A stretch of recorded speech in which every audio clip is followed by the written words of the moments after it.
Ya saudara, terima kasih Anda masih tetap setia bersama kami di Seputar Aceh. Pemirsa, Asisten Administrasi Umum Asisten 2 Sekda Aceh, Iskandar, mengingatkan seluruh ASN di lingkungan Sekretariat Pemerintah Aceh untuk memiliki tanggung jawab terhadap pekerjaannya. Hal tersebut disampaikan saat memimpin apel pagi di halaman kantor Gubernur Aceh pada 6 Februari 2023.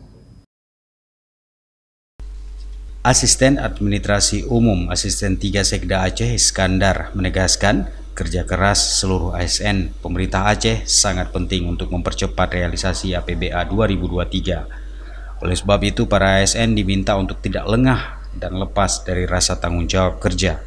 Apalagi saat di depan pimpinan, sikap disiplin dan antusias sangat penting ditunjukkan sebagai bentuk penghormatan terhadap pimpinan.